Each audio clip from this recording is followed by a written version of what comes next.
गाली गाली। एक पेज में उनको एक पंक्ति मिली, अगर हमारा कोई आंसू पोंछने वाला है तो पूरी पाले हैं तो पूरी के शंकराचार्य। आपको नहीं मालूम होगा, नागपुर आदि में मुसलमान और दलित आदि कितने आके प्रवचन सुनते हैं। हम चले जाएं, ये है शाहजहांपुर में, हरदोई जिला में शाहबाद, मुसलमान ज्यादा श्रोता होते हैं। वो कहते हैं बार बार शंकराचार्य को लाओ। इसका मतलब क्या है? पाकिस्तान में चले जाएं तो भारत से अधिक श्रोता मिले। नेपाल में मैं चला गया तो BBC लंदन के अनुसार 2.5 लाख, वहाँ के गृह मंत्री जो सुन रहे थे पूर्व, उनके अनुसार 3 लाख श्रोता थे। पहला वाक्य था कि हिंदू राष्ट्र नेपाल था, है और रहेगा। तो हमने क्या संकेत किया? यह संकेत किया कि हमको नहीं लगता कि कुछ असाध्य है या पकड़ के बाहर है। हमको केवल लगता है 5-7 व्यक्ति हमारी इस भाषा को, क्या ये जो भाषा है दर्शन की भाषा, उसके हृदय, सृष्टि की संरचना, आप प्रशंसा मेरी मत मानिएगा, आपकी भी प्रशंसा कल हो सकती है अगर ज्ञान आपने ले लिया तो। आर्किमेडीज ने कहा था पृथ्वी का केंद्र मिल जाए तो पृथ्वी को उठा दो, उन्होंने कहा था, उनको मिला या नहीं? हम तो स्पष्ट कहते हैं कि पूरी पृथ्वी नहीं, चतुर्दश भुवनात्मक ब्रह्मांड का केंद्र हम लोगों के हाथ में है। हम जानते हैं कि सृष्टि की संरचना क्या हुई है। शब्द और ज्ञान के अलावा सृष्टि नहीं है। पूरे दर्शन शास्त्र का सारांश क्या है? शब्द और ज्ञान का विलास जगत है, शब्द और ज्ञान का। तो शब्द के द्वारा सारा परिवर्तन हो सकता है या नहीं? सबसे बड़ा अस्त्र, सूक्ष्म अस्त्र कौन है? शब्द। शब्द और ज्ञान का विलास ही पूरा जगत है। पृथ्वी पृथ्वी नहीं है, मृत्तिके देव सत्यम। ये सब तो वेदांताचार्य होने के लिए पढ़ लेना लिख लेना अलग बात है। प्रयोग में करके सारी सृष्टि शब्द और ज्ञान के रूप में नाचती हुई आंखों के सामने दिखाई पड़े।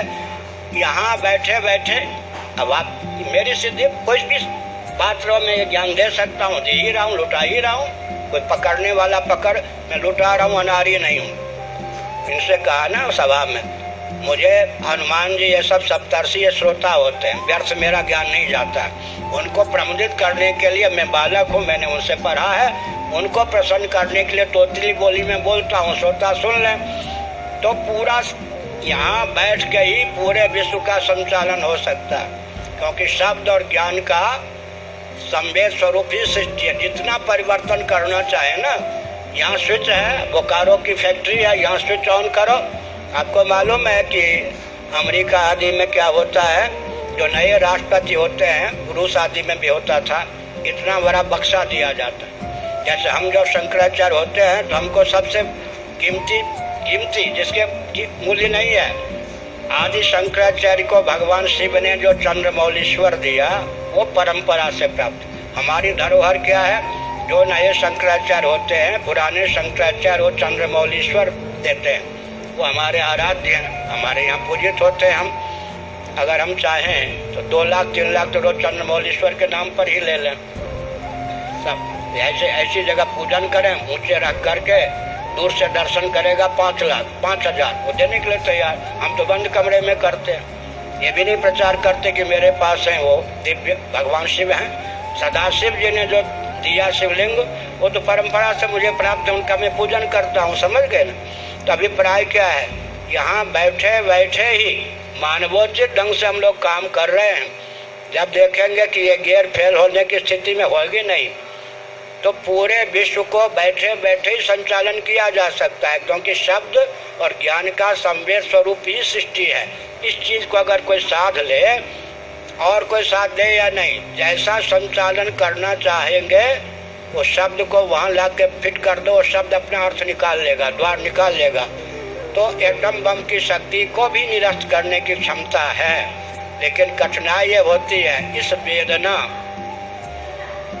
इस महिमा को समझकर 2-4 माई के लाल भी इस ज्ञान को लेने के लिए उत्सुक हों।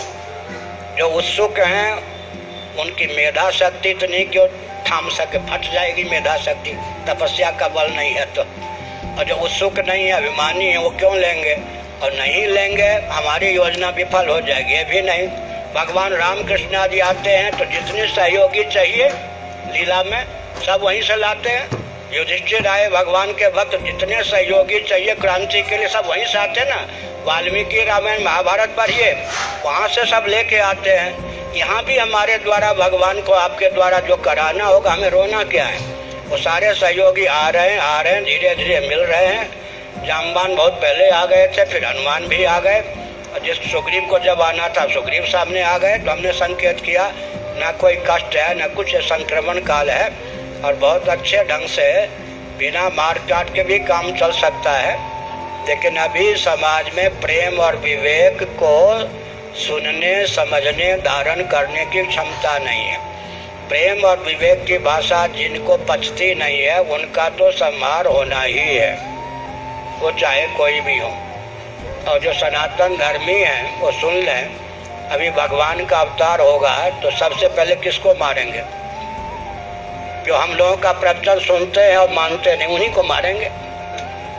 वो समझते हैं कि भगवान जो होते हैं वो क्या होते हैं? भाई भतीजावाद वाले।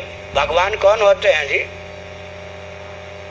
प्रवास क्षेत्र में अपनी आंखों के सामने बेटे पोते को गाजर मूली की तरह कटवा दिया, वो भगवान होते हैं। भगवान को सह लेगा व्यक्ति? तो हम लोगों को नहीं सह रहा, भगवान को सह लेगा? भगवान में भाई भतीजावाद नहीं होता है। भगवान जब पूछेंगे कि 24 वर्षों से तुम लोग सुन रहे हो, तुमने एक कदम उठाया, 1 घंटा भी लगाया राष्ट्र के लिए, सबसे पहले तुम्हें मारूंगा। तब क्या होगा? तब क्या होगा? अनर्थ होगा या नहीं? तो भगवान के अवतार को सहा भी सकता है क्या? इसलिए जिनको प्रेम और विवेक की भाषा पसंद नहीं है, पचती नहीं है, उनका तो संहार हो नहीं है। संहार का स्वरूप क्या होगा वो भी मुझे मालूम है।